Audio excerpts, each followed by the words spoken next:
Hey y'all, welcome to season 2 of Talk Dirty Dancing to Me, where I, Madeline Caluz, sit down with my best friend Katie Bowman and we talk about your mom's favorite TV show, Dancing with the Stars. I hope you enjoy it.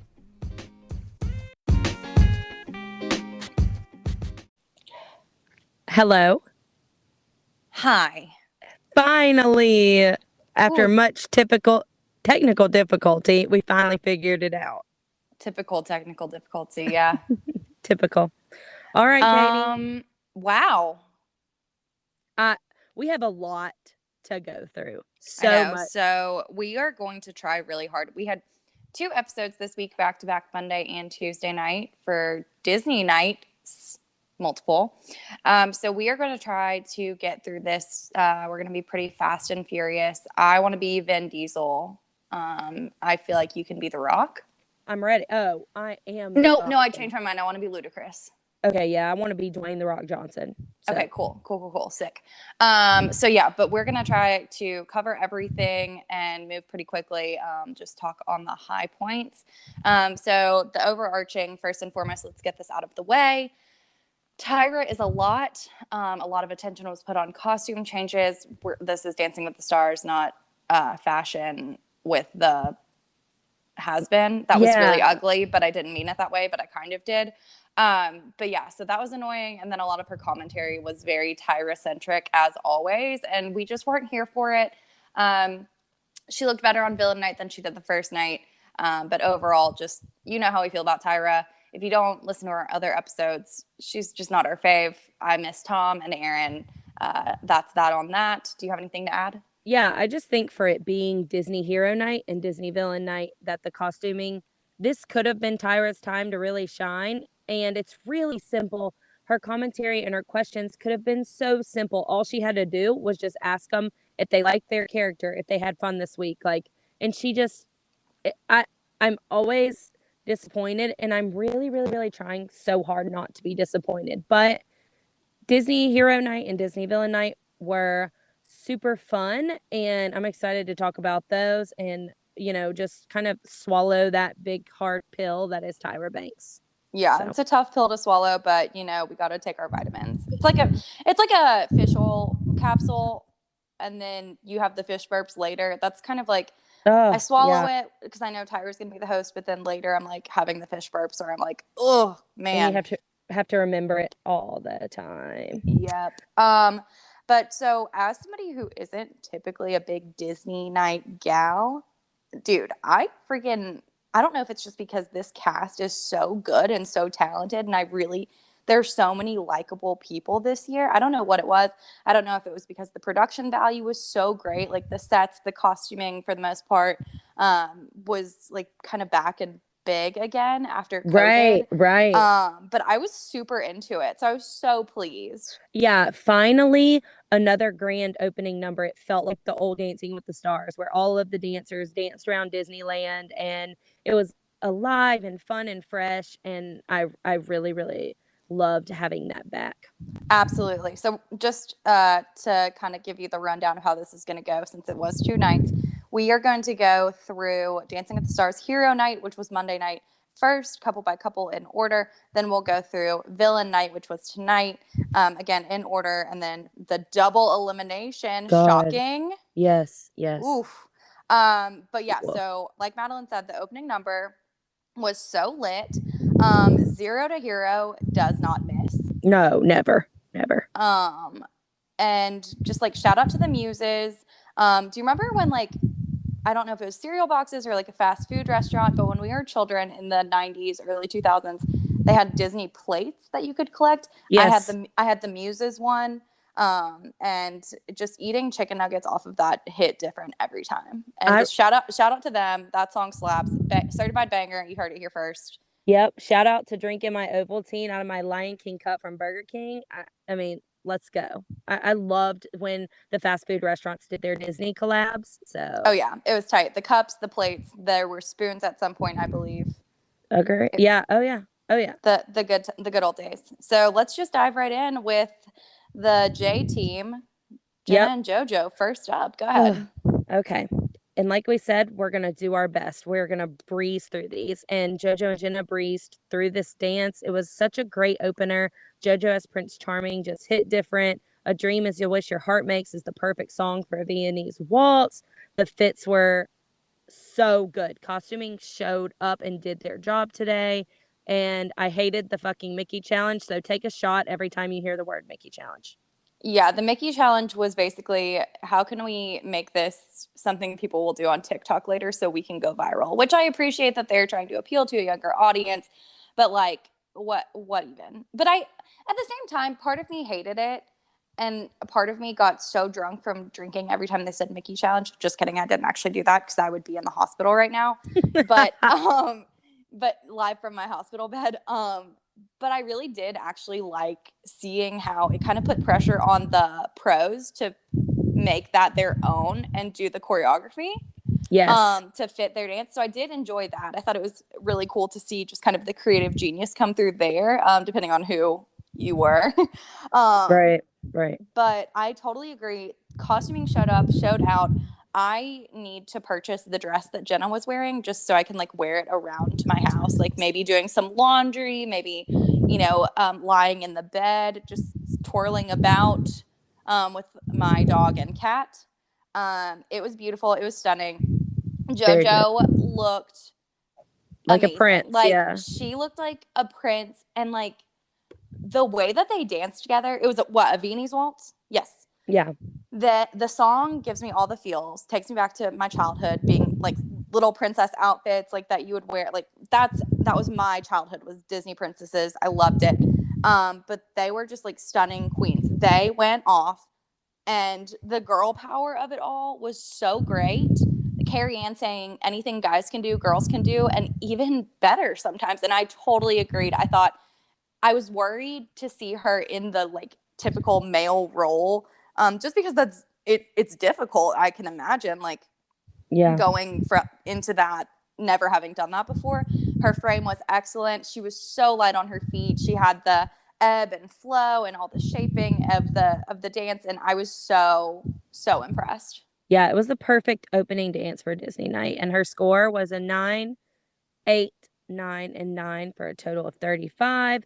I agreed with it. It was a great dance, and yeah, pop off, Jenna and JoJo, pop off. Totally agreed. I was really surprised because I thought there was so much Viennese waltz content in there, and they kind of threw everything at the judges, and JoJo was so restrained and really took the criticism from last week.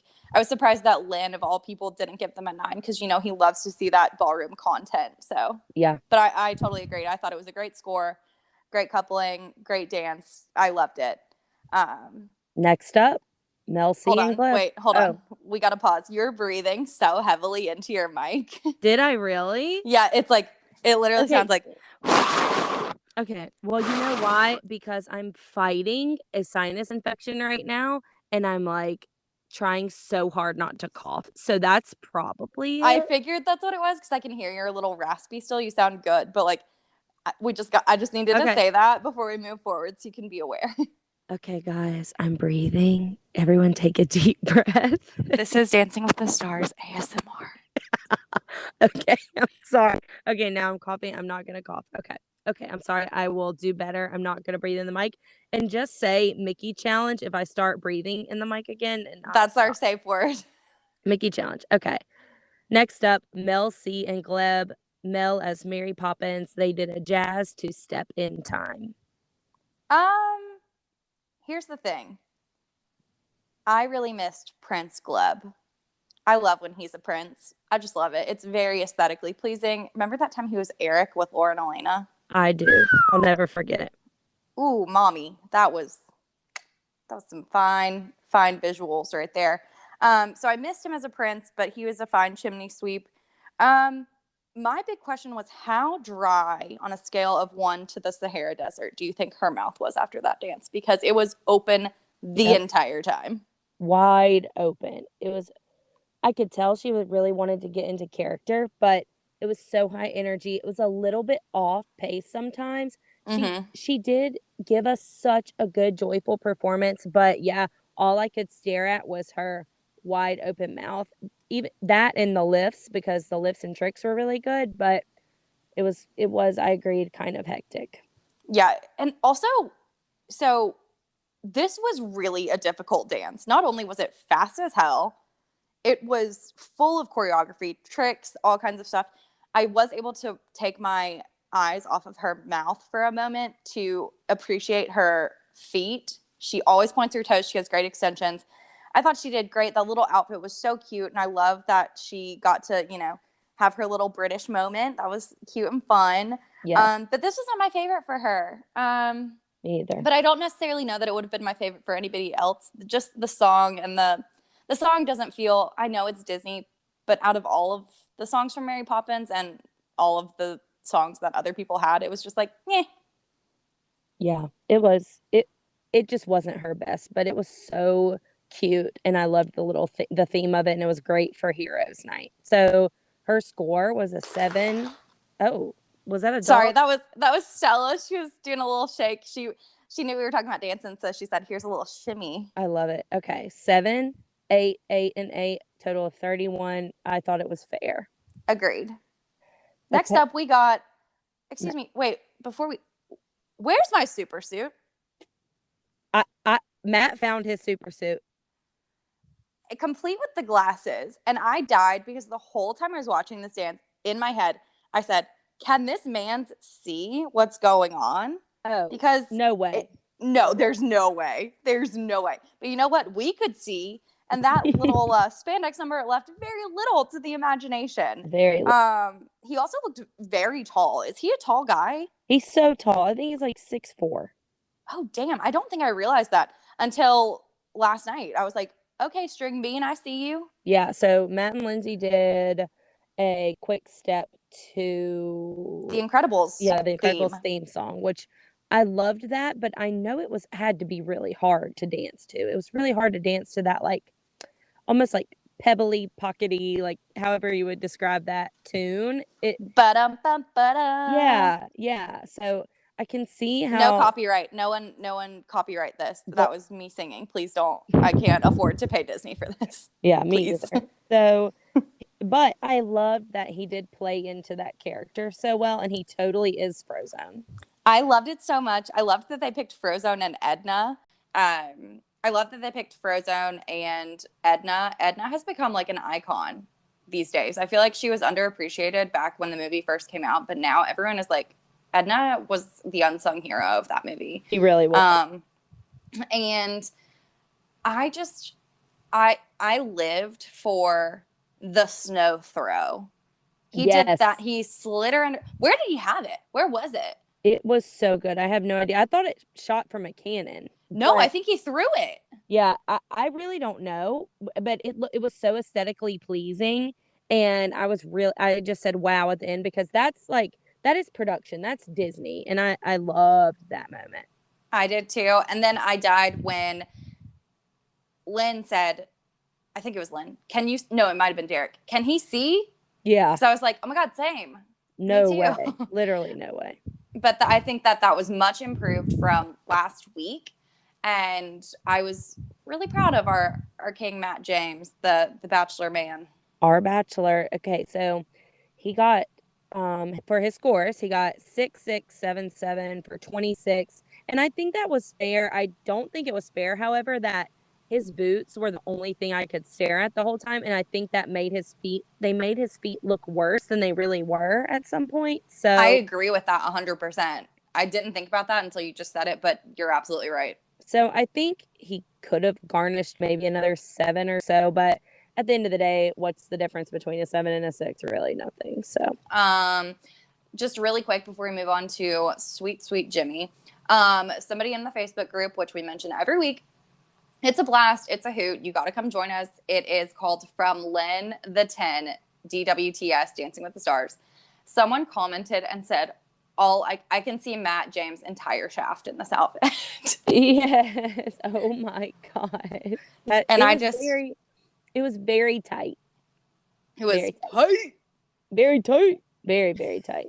Okay. But moving right along to something more pure and wholesome, Jimmy Allen dedicating this Paso Doble to I'll Make a Man Out of You to his father. The story of his father, I mean, you obviously have been through this, but it was like, oh my God, I was like, why am I crying in the club right now? Yeah. And such a, okay. I know in the new Disney remake, they did not put I'll Make a Man Out of You or any music really in the new Mulan Disney remake, which I think is a huge mistake. That's why I didn't watch it. I was like, miss me with that, actually. It is one of the best and most iconic Disney songs of all time. And it was perfect for this dance. I was very disappointed in their wardrobe choices because I think that costuming could have done so much more than just throw them in some red and green robes. But at the end of the day, it was an incredible paso. They had an insanely good Mickey challenge. Jimmy looked so strong and he just is so pure. And like you said, when you really bring it home like that and kind of dance with more in the back of your mind, I mean, he's got a lot going on. He's on tour. He has a baby that's about to be here. And then he's talking about all the kind of the hardships he's been through. It was such a good dance. And Emma is such a perfect partner. She's a great partner, and her choreography is amazing.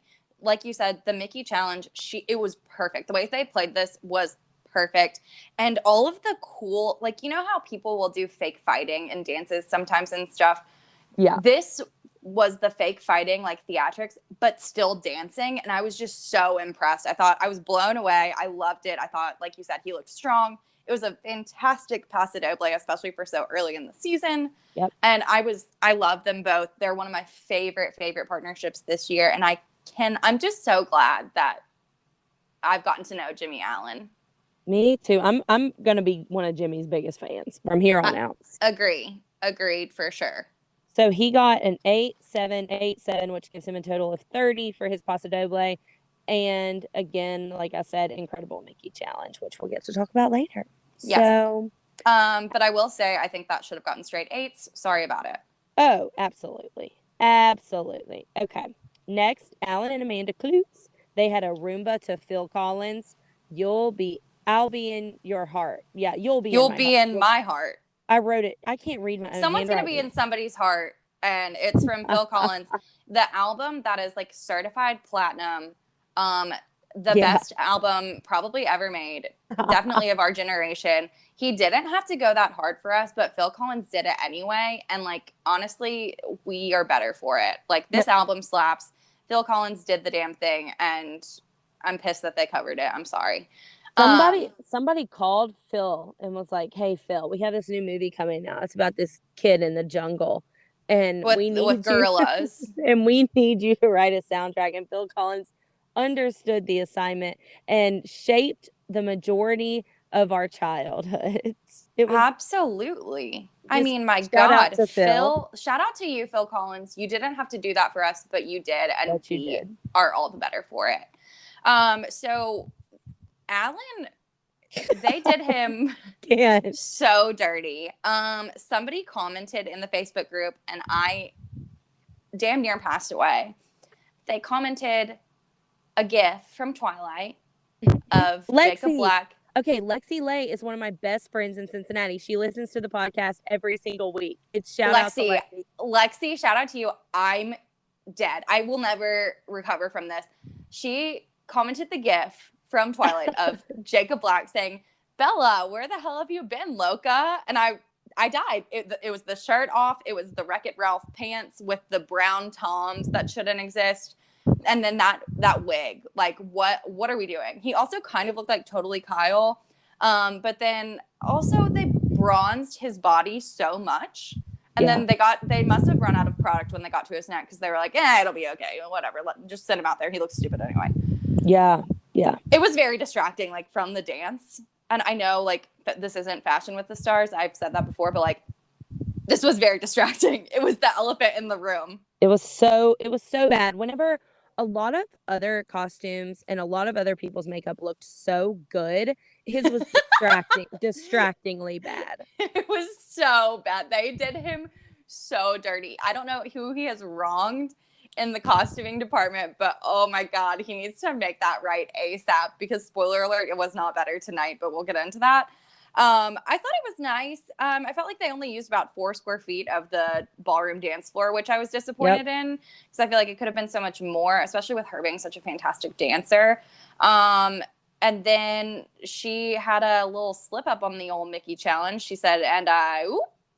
Yeah, it was bad. And everyone was like, oh, that something wonky happened right there.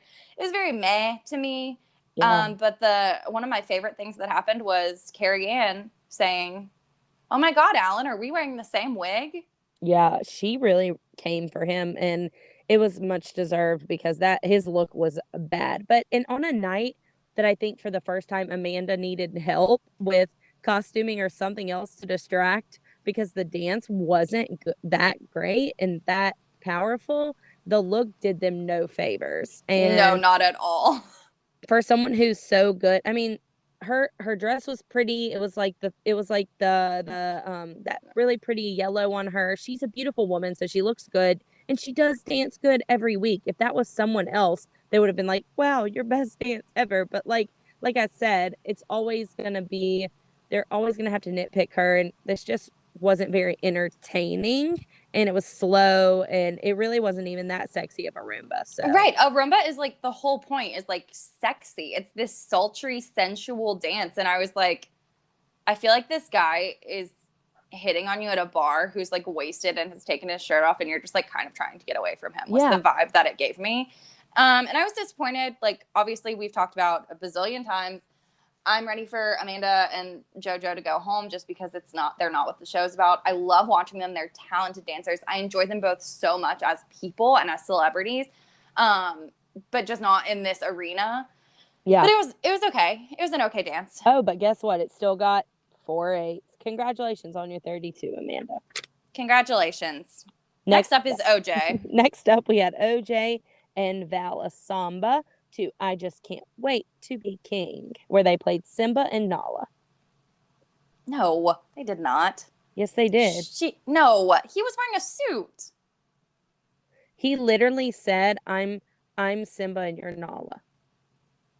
Did he not? Well, I don't know. I can't remember. That was yesterday. I've slept since then. Yeah, I don't remember either. Okay, but well, either way, that's neither here nor there. The vibes are weird. Everyone's picking up on it.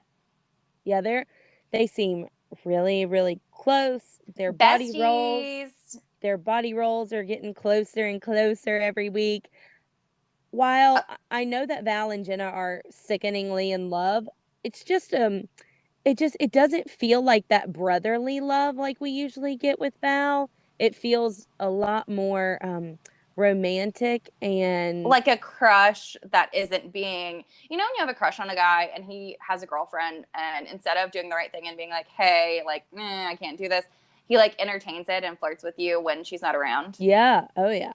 That's exactly what it feels like is happening. And I'm not saying that to be shady. I love Jenna. I love Val. They're very much in love. They're a hot ass couple, but it just feels icky to me. Yep. And but I did Jenna love this is dance. around. Jenna is right there.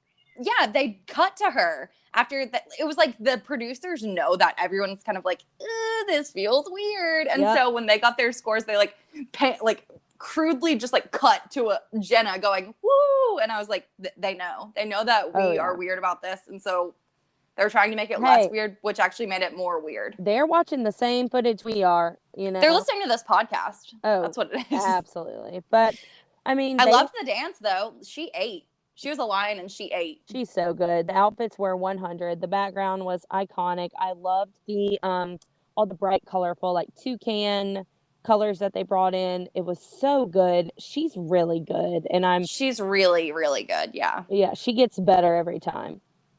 Definitely. And she doesn't have dance experience, so we're on board. She sure doesn't. And the chemistry is there, baby. So she scored an 8 from Carrie Ann and 9s from everybody else, which gave her a total of 35 for Hero Night. Yeah, we liked that. It was great. And next up, we had the man who was sexy out of nowhere last week. I just all of a sudden had feelings for. The Miz, who this week was a fully body painted blue bald cap wearing genie. Incredible. With harem pants on. Someone commented, I think it was Ashley Mintz actually, and said, why do I still think he's hot? Why? I know, dressed completely in blue, like a Smurfy genie. Like, I'm still over here. I love you, Miz. I love you, Mr. Miz. Like, call me Miz. He looked iconic. Magic Miz. Magic Miz. The man, the Miz, the legend, the Miz. I'll rub his lamp any day, baby. Oh my God, help me. Oh God, I'm sorry. I regret saying that, but I also don't at all. You're going to send me into a coughing fit on this. No, God, contain it. Conceal, don't feel. Yes. Yes, ma'am. He was giving me like hot dad vibes, very Dilfy. When he was talking about his family, I was like, wow, I hope that happens for me one day. And then we got to the actual dance. He was a footwork king. He's so light on his feet, and he has great extension. He never has the weird flexed foot thing that a lot of guys have. Which is shocking. It is very shocking. For being a wrestler, it's shocking. Yeah. And then he also had really pretty hands this week. But he is dry mouth number 2 of Heroes Week. He had that bad boy just open, catching flies. Yes. He was so in character, and it was great. But again, I was like, all right, close your mouth. I'm like over here just trying to get some spit in my mouth, like to help them out. Right. The color of his mouth, too, was contrasting so bad with the blue. God. It was making me, like, feel scared. But, like, it was so good. It was so high energy. You can just tell he works so hard, and he wants to be there, and he's doing this so well for Whitney. And I just think it was a full out performance. Again, a very good song choice for that quick step. A Friend Like Me is another really, really, really good song, and it makes me think of Robin Williams every time. And R.I.P. in peace to a king. Yes, truly. And his score, he got an 8, 7, 8, and 8 for a total of 31. And Lynn, you know what you did. That 7 was messed up, not cool. But that's okay, because The Miz is no stranger to haters, as we come to find out. He sure. But I loved it. I thought it was great. Loved it. Love him. Love him and Whitney. He's having a great time, and he loves being there, and you love to see that. And I love seeing him. So good on you. Me too. Good on you, Miz. Okay, next up, Kenya and Brandon had a contemporary, which I was shocked that a contemporary made its way in already, to How Far We'll Go by Moana. So I love seeing her as a mom. Brooklyn is precious. And I'm really surprised. So apparently, like I said, I've never watched her, I guess, area of Housewives. So apparently she's very, like, polarizing. Like, people do not like her. I feel like she's so likable on this show.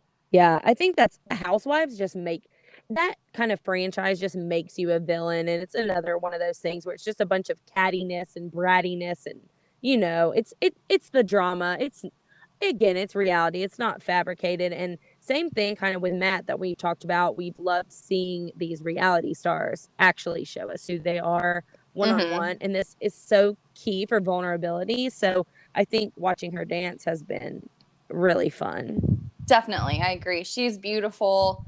She seems like a fantastic mom. I really liked this contemporary. I love her and Brandon's partnership. I thought it was such a pretty dance. It didn't really wow me anywhere. I thought it was like, I watched it and I was like, this is pretty. It's there. It's nice. Yeah. And then the last lift just blew it. It just... I know, because she stumbled when you put her down. And that's the other thing, though. Like, lifts can either make you or break you. And I think these really did them dirty. And maybe they went better in practice, but they really felt and looked kind of fumbly. So I really hope they improve on those moving forward. Agreed. I thought the first couple were fine, but the last lift, their timing was off, I guess, when she went to jump and they just didn't connect the way they were supposed to. And so he had to recover. It wasn't bad by any means. Like, no one hit the floor or anything, but it was really pretty. And then you were like, ooh, that looked like they had to work for it, which kind of takes away from the magic of it all. It was okay. It was a fine dance. Yeah, it was all Brandon saving her ass at the end. He was just holding her up for dear life. But yeah, it was overall good dance. Happy to see a contemporary so early, and perfect song for contemporary. So she got a 7 from Carrie Ann, 7 from Lynn, an 8 from Derek, of course, and a 7 from Bruno for a total of 29. I think that was totally fair, totally just. Look at Derek out here being a man of the people. I will say that I loved her. I feel like she's very relatable. And when she was like making an excuse for their little slip up, she goes, I'm heavy. I'm a big girl. And I was like, I'm dead. I love I you. know. And that is hard. Like, they're all so strong. It's amazing what they do out there on the dance floor and in high heels. So power to you, Kenya. Good job. And good job, Brayden. So Next up, we move along to the bag, which I've realized the word on the street is bag actually stands for boring actor guy. Wow. Oh my God. I think you're right. I think that's exactly what that stands for. A+, Katie. Good job. Thank you. I've been doing my research. Yeah. Okay. Waltz to Someday My Prince Will Come. I like that they picked the oldest guy out there to be the youngest prince in Disney. That's hilarious. I did not even think about that. No, I mean, every time they show them, I literally just like get bored. Like when they're like, next up is Bag and Sharna. Any interest I had in the show, any connection I was feeling just like kind of goes out the window. And I'm like, is it time to get a snack? Right. But I watched so I can do this podcast, and I dead ass, dude, like booty hole clenched when he took a knee as part of the dance. I was like, oh shit, he's about to propose to her right ass now in the middle of this performance. She is either gonna kill him or I don't know what's gonna happen. And then he got up and I was like, whoo. I was like, look at Sharna choreographing a fake proposal into her dance. Oh my God, I swear my heart stopped. I was like, no. Yeah. Please not this. Please God, not this. Yeah. So I thought Sharna was creative with the Mickey challenge. Take a shot. And then Carrie Ann poo-pooed all over it. Okay. Yes. That was bullshit. And Carrie Ann always has to be pretend lift police. That was not a lift. She grabbed his shoulders and did a tuck jump. Which is part of the damn Mickey dance. I don't understand. Is she allowed to jump or is she not? They had to work it into their style of dance. If she had just been out there doing a waltz and jumping around, everyone would have been like, what the hell? Yeah, that was messed up on Carrie Ann's part. Calling a tuck jump a lift. That was not a lift. I will say the production worked overtime on their set. Sharna was a beautiful Snow White. And again, it was still the same boring choreography where Sharna just danced around Bag. And I thought the score, it was low, but it was justified. 6, 6, 7, and 6 for a 25. Shout out to Derek for giving the people something to live for. Because everyone else is like, boo. And he's like, you tried. He's such a nice guy. And I live for his constructive criticism. He's a great addition to the judging panel for sure. Thankful for Next up, we had sweet little Suni.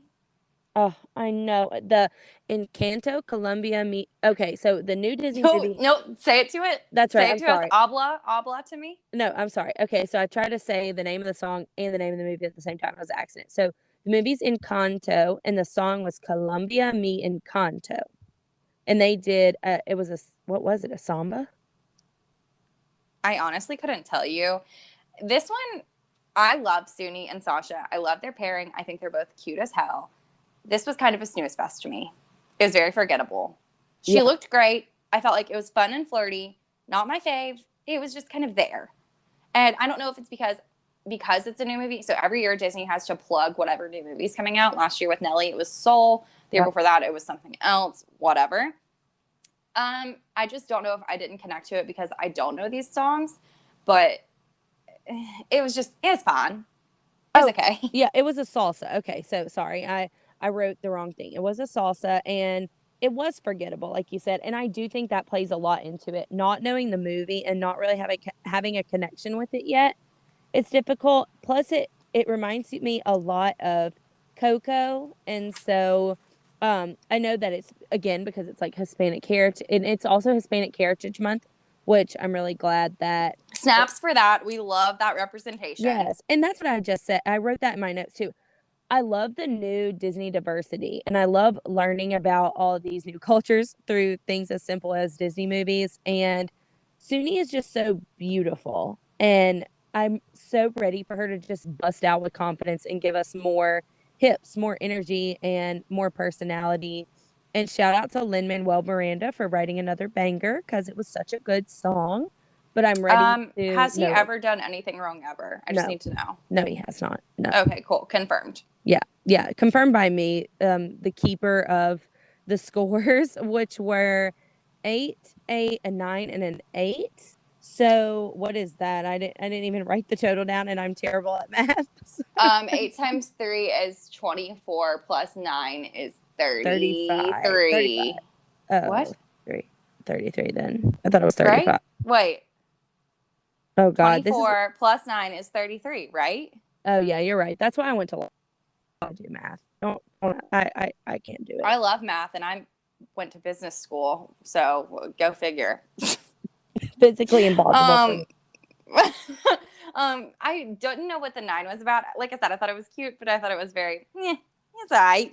Big D was just scoring everybody extra points. Like Big D with the big D was out here just giving the people just some confidence. That's right. What he does best. Exactly. Okay. And then we had Melora. And Artem. Jan Levinson Gould came to play, baby. She Okay, I need to address something really quickly. If you're in the Facebook group, you already know what I'm about to say. I was obsessed with her and her husband, Gilbert. Except it turns out that Gilbert is actually Gildert with a D. D-A-R-T. I thought it was Gilder, like G-I-L-D-E-R. We were all wrong. Everyone was wrong. No one knew what was happening. I thought it was Gilbert, and I was like, I stan. Anyone named Gilbert is a friend of mine. And then they were like, no, it's Gildert. And I was like, what?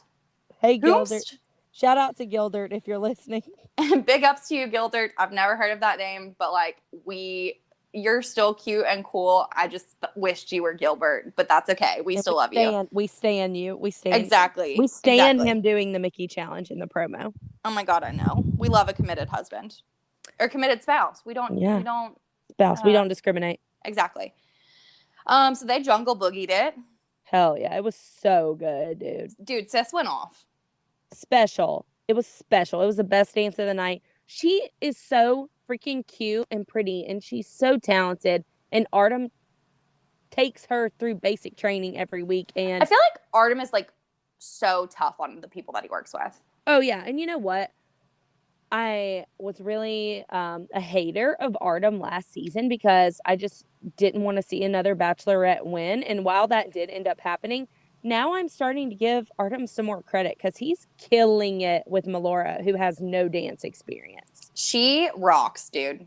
And I thought this was some of the best choreography I've seen in a minute because it was what they do, a quick step? It was a quick step, which is one of the hardest dances to do. It was fantastic. And he threw some Charleston in there because it vibed with everything. And quick step and Charleston are like cousins. Yeah, like sister dances.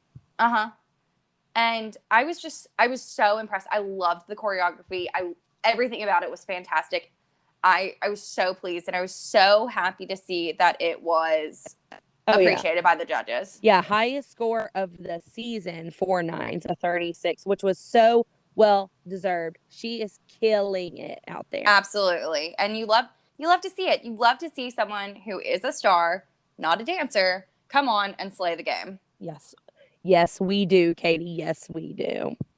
We like the underdog around here. I don't know if you could tell. Always. But except it's crazy because she's not even an underdog, dude. She's busting through this competition. And this is a shocker to me. I would have never guessed she would have gotten the highest scores of the season. Never. Me neither, but I'm so pleasantly surprised, and I am on the Melora train. Let's go. Toot, toot. Yep. Full steam ahead. Let's go. I'm in the back, like, filling the engine with the coal. Shoveling some coal. I'm so ready for the Melora train to just take off and win this mirror. Stopping at a station near you. You guys should get on while the getting's good. Oh, yeah. Okay. Next up, Cody and Cheryl. Back in the ballroom, baby. Back in the ballroom. Cody and Cheryl had a jive to stand out from the Goofy movie. So this is such an iconic part of the Goofy movie, or a Goofy movie, excuse me. But like, my very first question, how was that hairpiece secured to him? Was it just did they just bobby pin the shit out of it? Had to be super glue, dude. Had to be.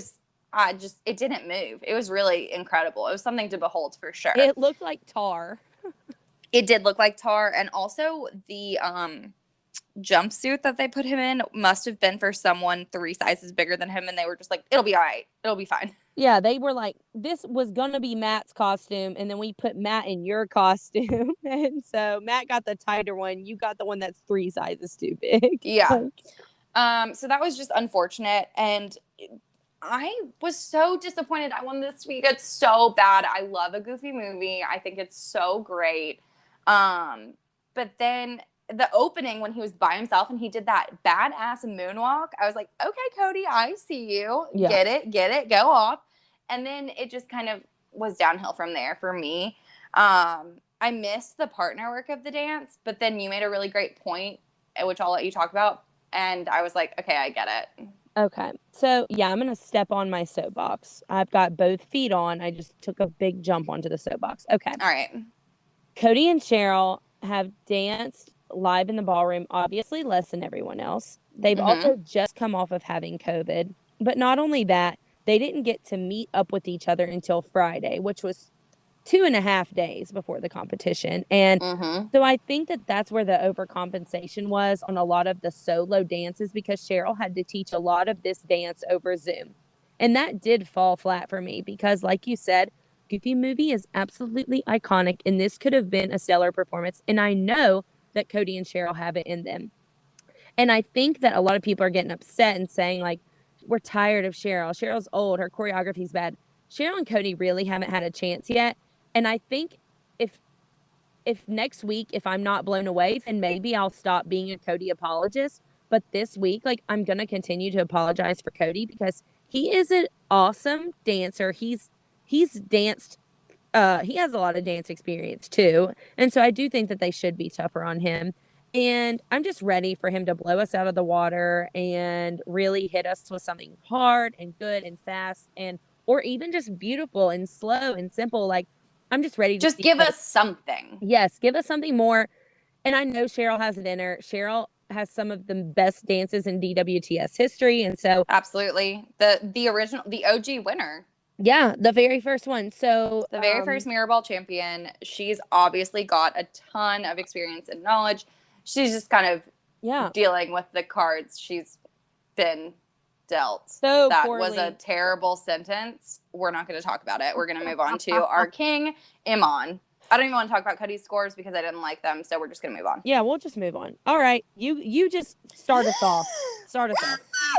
Dr. Shump. Are you kidding me? So he admitted in his package that he hand-delivered both of his baby girls, and he called himself Dr. Shump, and I died. It was so hilarious. It was so hilarious and cute and wholesome, and I just want to be his best pal. Like, I want to hang out with him and his wife and his little girls, and just, like, all of us have, like, Sunday, we, like, have some brunch and then watch some NFL football on the couch, like, all of us besties, you know? I feel like he's just the most genuinely normal, likable celebrity who isn't trying to be a celebrity. No. And I love him. I think he's great. Daniela is 100% no cap, as the kids say, probably the hottest person alive. Yeah, this is a Daniela Stan account. Absolutely.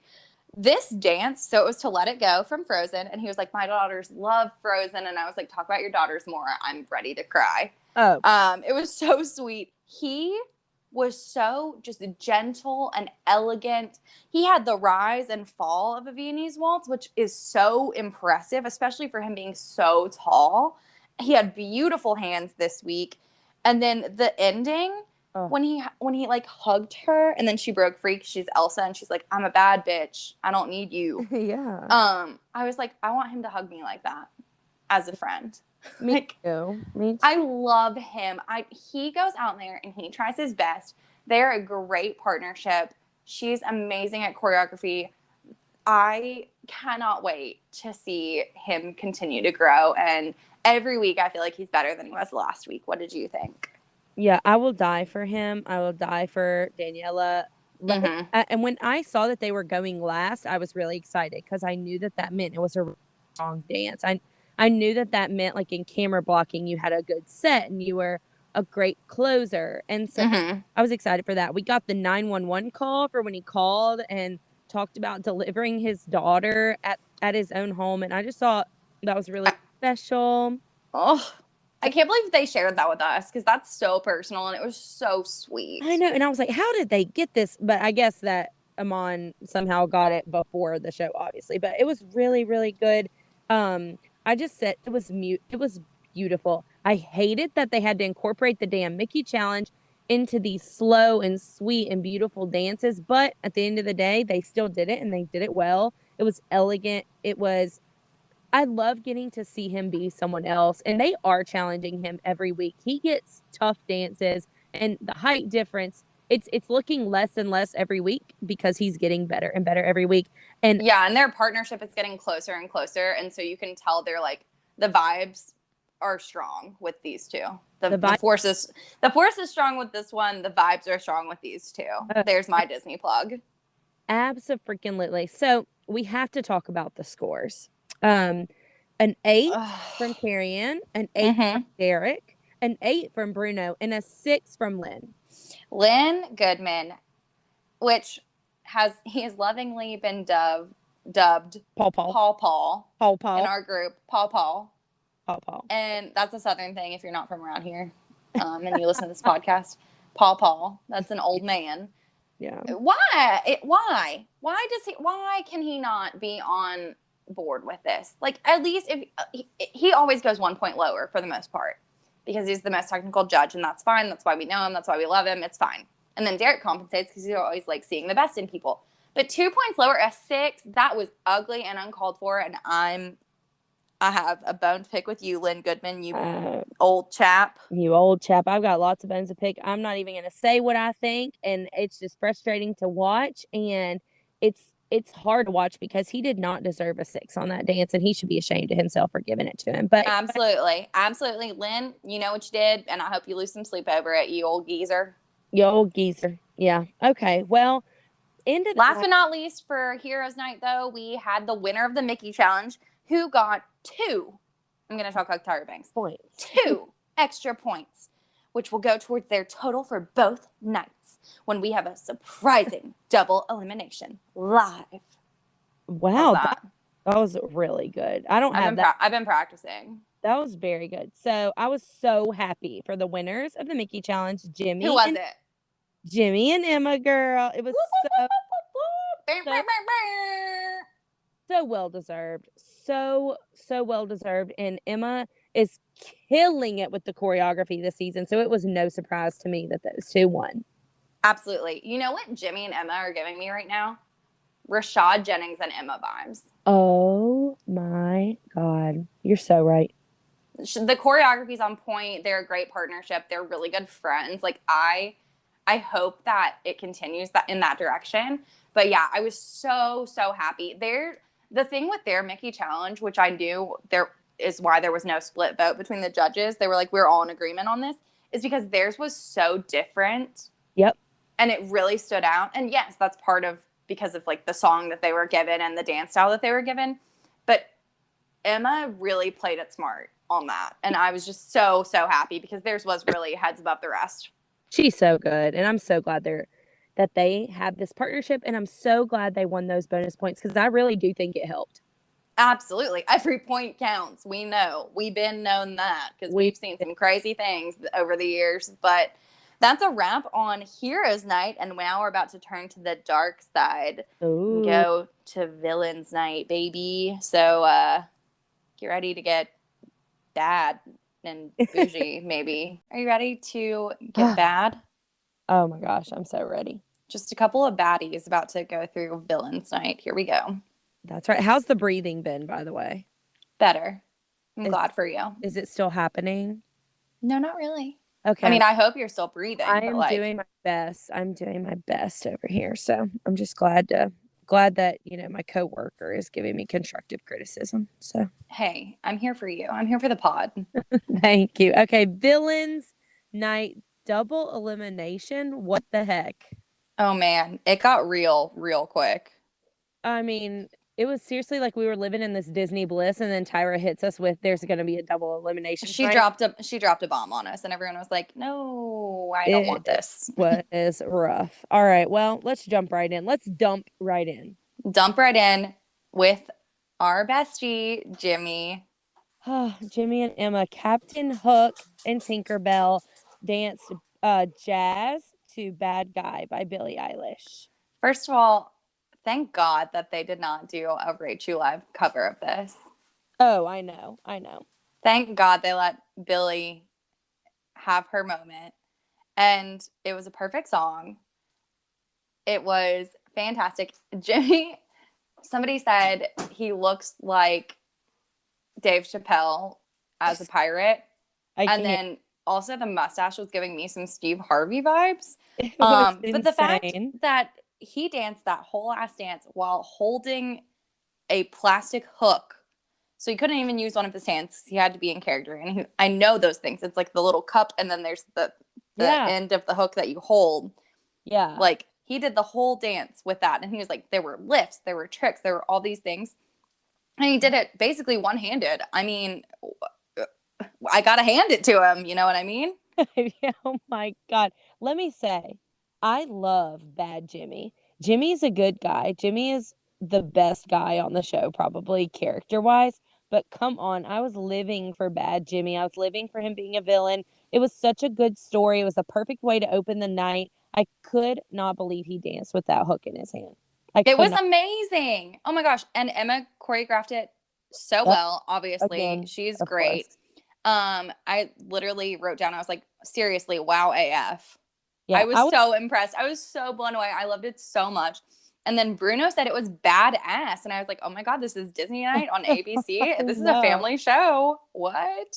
I know. I was really happy to see that they didn't have to do Mickey Challenge twice in a row. Oh my God. I would have simply passed away. They did not clearly communicate anything really. They kind of ended last night's show on this weird cliffhanger of like, see y'all all tomorrow and nobody's going home and blah, blah, blah, blah, blah. And then they kind of left us in this weird place and then didn't tell us anything else about a Mickey challenge. We didn't really know much about villain night. So it was nice when it was nice when it opened up with something so nice and clean cut and just perfectly choreographed by Emma. So absolutely. And because I was watching for it because they didn't say anything about it. So I was like, are they going to have to do it again? So during the dance, I was like low key watching for it. And I was like, oh, cool. We're not doing this. That's over. Yeah. So that's over. That's canceled. So they got great scores. They got a 9 from Carrie Ann, an 8 from Lynn, a 9 from Derek, and a 9 from Bruno. Well deserved. It was a fantastic dance. I loved it so much. I was so happy. I thought it was a great show opener. The scores overall tonight were super high, which was fun. And I feel like Disney Night just puts everybody in a good mood. But I felt like the scores tonight, overarching theme, they were well deserved. Like everyone ate that shit up tonight, and I was and Jimmy kicked it off, and it was and away we went, and it was a blast. And Cody got to be up next. Yeah, Cody got to be up next. And another thing we didn't really talk about that much, it's 2 dances in 2 days. And the dances are getting longer and longer. And I was just really impressed with all of these stars being able to throw all this together so quickly. So absolutely. And none more so than Cody, who we talked about with Cheryl. They didn't get to be in person until Friday. Yeah, so they started the Viennese waltz. They were Gaston. And he was Gaston. She was not Belle. I did not really know who she was. She was some girl in a red dress. She was just a girl in a red dress from Beauty and the Beast. Yeah, sorry, I was about to say Sleeping Beauty. I was like, that is not it. Beauty and the Beast, and it was her character was not well communicated, but boy, let me tell you, Cody's was. Okay. Has he always had those eyebrows? Because damn. I don't think so. I don't think so. They were probably colored in well. They were on fleek. I don't know if people still say that anymore, but they were. The wig was wiggin'. The fit was on point. He totally bought into his character and played the part beautifully. The set was amazing. It was great. That was one of my favorite sets. One of my favorites. Agreed. However, the song that they picked, the Gaston song from the movie, it is so damn fast to try and waltz to that. Yes. Like, yes, it's in 3/4 time, like a waltz should be, but holy shit, they were flying. I was like, this is hard. And that doesn't feel like a waltz. A waltz is supposed to be slow and flowy and communicate like with your arms. And this was it almost was like a quick step. God, it was so fast. They were flying around there. And I was like, God, this is really hard. And then Lynn commented what I know we were all thinking, that he appreciated the fleckle that Cheryl choreographed in there. And I mean, who doesn't love a good fleckle? Whomst Who amongst does us? Whomst the heck does not? Because But I am gonna have to Google that for next week because I don't know what the hell he was talking about. But I was like, yeah, the fleckle. I totally saw that, loved it, made the dance. I was like, Katie, you're gonna have to point that out in the minute number, and we're gonna have to communicate that to our very large audience and learn what fleckles are. Yeah, so we will do our research, do our homework, and have a definition for a fleckle for you next week. But I liked it. The production value was so there that it made up for the fact that the dance with the song was kind of off. Yeah, it was. I agreed with Bruno's comment where it was dashing and it felt animated. And it was so. Cody is so talented, and this was my favorite dance that he's done all season. There were a couple little wobbles in there, but again, I think that had to do with the fast pacedness of the dance. Agreed. And they got some pretty good scores, huh? Yes, 8 from Carrie Ann, 7 from Lynn, 8 from Big D, and 8 from Bruno. 31. I thought it was very well deserved. I thought it was right on par. I didn't think it deserved anything higher. I thought it was par for the course. Yep. All good. And I'm ready. I'm just so relieved that next week he'll be back in the game. They will, unless God forbid something else happens, but they'll have a full week of practice. I think it's only going to go up from here for Cody. Me too. All right. Next up, Mel C and Gleb, with Mel as Maleficent and Gleb as the dragon. They danced to Once Upon a Dream, a Viennese waltz. So it was a cover of Once Upon a Dream by Lana Del Rey, and it was like sickening. Super oh my God, I'd never heard that. I never knew that she covered that. And Sleeping Beauty is my favorite princess movie. It always has been. It doesn't get the respect it deserves, and I just need to get up on my soapbox really quick. Sleeping Beauty is a freaking fantastic movie. Prince Philip is the hottest animated Disney prince. Don't come for me. He's the best. Aurora is the most beautiful. They have the best songs. I love it. I love it so much. It's funny. It's great. Put some respect on its name, okay? But anyway, I'm stepping off my soapbox. Done. I just wrote that Angelina Jolie is quaking. Oh yeah. Oh yeah. Because Mel C came to slay. She had the chiseled cheekbones of my dreams.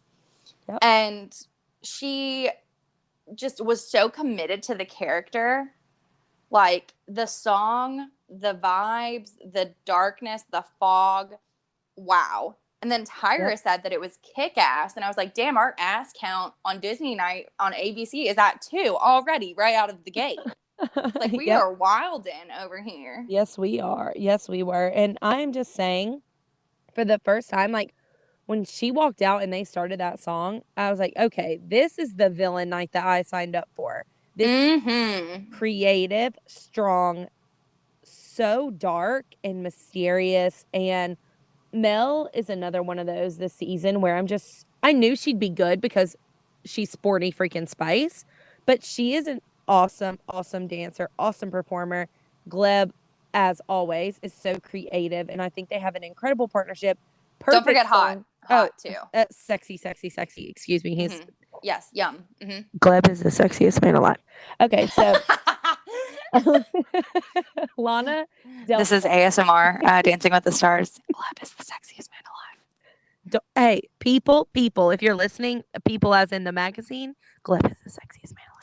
Okay, so again, the Lana Del Rey cover just made this dance, and I was here for it. She got great scores. She got her first nines of the season. She got a 9 from Carrie Ann, an 8 from Lynn, a 9 from Big D, and a 9 from Bruno.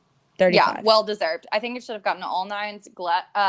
Lynn kind of knocked Gleb because he didn't put in one part of like a reverse something in a Viennese waltz that Lynn likes and looks for because he's the stickler for the ballroom content. But my God, the production value was so there. I loved it so much. I thought it was so great. And it was the Disney night, villain night that we have all been waiting for, hoping for. And after she kind of fumbled last week, LOL, last night, I thought she redeemed herself and then some tonight with this number. Yep, she sure did. Alrighty, who's up next? The J team, baby. All right, Paso Doble. You know what I'm going to say? Go ahead. The shoes are back. The cobbler the evil plaid cobbler. The cobbler clogs. They were practicing in the cobbler clogs. I know, and then they wore boots. What the hell? What is that? That was weird. Weird. I saw them and I was like, bro, why have you not burned those? Seriously, those are heinous and they should not see the light of day ever. Goodbye. All right. But okay, so we had the cobbler clogs. Then we went to the dance and they were wearing like some pleather and some sequined bustiers. We were looking hot as hell. Yeah, they're pretty girls. The song, what? First of all, my first grievance is with the wigs. What is that? Wigs are bad. I own a better wig than that. Yeah, the wigs were bad. That I bought for a bachelorette party. And it's better than that. That is that's not even Amazon wig worthy. They were bad. They were really, really bad. And then, like, I get it. I get the characters. That's fine. The wigs were bad. They spent all of their money on the outfits, obviously. And then the song, I don't know if it's because I don't know Descendants or whatever. What song was that, dude? It was very teeny bopper. It was like Kids Bop did Disney Night. Well, yeah, and there's my grievance, of course. And I'm just going to get this over with. Obviously, it's a great dance. JoJo's an incredible performer. She has so much energy. She's fierce.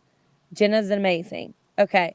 But again, JoJo gets a JoJo dance and a JoJo song. She gets the teen movie, the teeny bopper banger. Like, it's so JoJo. Every single dance that JoJo has done, besides like a little bit of the Prince and Cinderella, I know I loved that. I did. But I was just like, this is not villainous. This isn't villain night. This is just the cool girls on Descendants. I don't know. It just didn't hit it for me. Yeah, because the whole point of Descendants, yes, they're descendants of villains, but they're like good people, I think, is the whole point. I haven't seen it. I'm too old. I don't care about the next generation of Disney. I'm sorry. Like, I probably should, but like, I just don't. And that's my cross to bear. But like, okay, what are we doing? Like, what is this? You have all these classic Disney things, and then this that doesn't go with anything. And they're like, nothing about it said villain, except for that the lights were dimmed. Nope, nothing. And for them to have such a great hero to this, I was just like, this is falling so flat. So flat. I agree. And then I had a problem with the camera work a lot tonight. Like, there was a lot of spinning, like a lot of rotation, to where I was like, am I going to throw up? I don't know. I'm very dizzy. Yeah.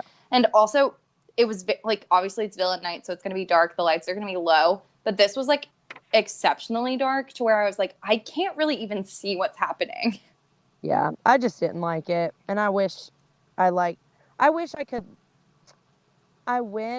connecting more with JoJo, but also I just have this theory, and I'm going to just go ahead and go out there and say it. I have a theory that JoJo and Jenna are going to win. No, I don't want to put it out there and like manifest it, because that's not what I'm doing. But I'm like living with it deep in my soul, because it's what I don't want to happen. And I just feel like, well, it's not fair. It's not freaking fair. It's not fair. Anyway, I'm gonna go off way too far on a tangent, but they got good scores. She got an 8 from Katie and, which I agreed with. And then because Katie and made a good point that it was a little frantic, which, yes, it had a lot of Paso Doble content. It did. They kind of threw everything at it. Yep. But it was like they threw everything at it and didn't perfect one thing. So it was like, here's all the stuff, but it was like kind of a jack of all trades, master of none, is how I felt about it. Yeah. So, but I mean, still, again, they scored a 35. It was good. Good. Of course it's good. Whatever. It's not going to be horrible. Yeah. What do you expect? She is a dancer. Someone commented, they were like, she could be a pro. Like, I don't get why this is fair. And I was like, you're on point here. Nail on the head. But we talk about this every week. I can't waste any more time on it. Kenya was up next. It's a breath of fresh air. Yes. And again, I said it earlier. She's just become so likable to me. I feel like she's so relatable. She seems like a normal person. This dance, she was the evil queen. Mm-hmm. We had some leg working. She was looking hot. She was looking sexy. And then Brandon looked like he was cast in The Crows Have Eyes 3, The Crowaning. I knew you were going to bring up The Crows Have Eyes. And the song, I mean, it was a good song. Dangerous Woman's a good song for an evil queen dance. It was sexy.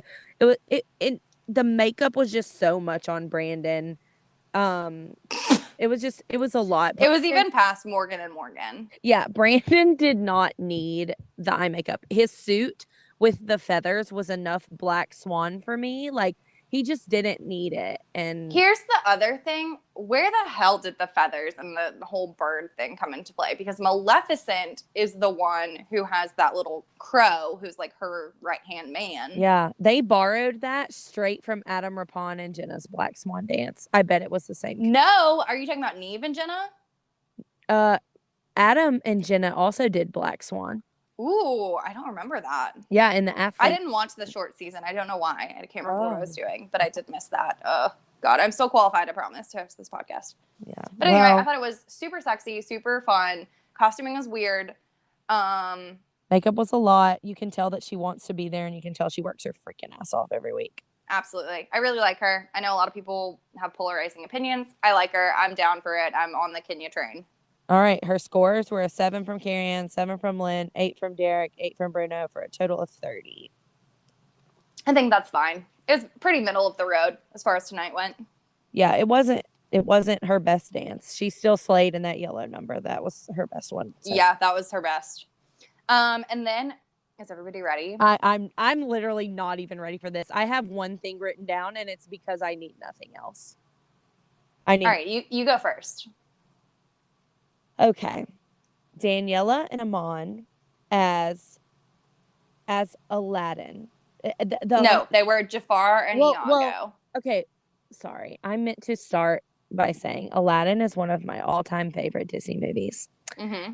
Jafar is to me, Jafar just stands out. I have so many childhood memories of watching Aladdin over and over and over again. And Jafar was completely and perfectly embodied by Amon tonight. That Argentine tango was epic as hell. Like, it was this is, and I know I'm biased because I like him, okay? It's no secret that I like this guy, but there have never in the history of the show been lifts like the ones that they did tonight. Holy shit, I've never seen anything like that. No, I watched oh my God. You remember the thing, oh God, what would you do when you would lift your friends up with your two fingers? It was like stiff as a board. Mm-hmm. What was it? Like flat as a something, like stiff as a board? Something as a needle, flat as a board. I can't remember. But that was her. That was Daniela. Great. She just stiff, and he just deadlifted her. And she played the role of, she just embodied a bird. Like, her costume. Yes, she was his little sidekick. Yeah, his little evil sidekick. Yes. And he had power, and he was very locked into his character. And first, the only thing that I need to say is that these knees could never. No. Did you see her? I was like, does she have all of her bones, all of her ligaments? Something's missing. You shouldn't be able to do that with your leg. The kicks and the toes and like just the artistry and the acrobatics. This is the dance to watch. I rewinded it 3 times. It was before commercial break. Amazing.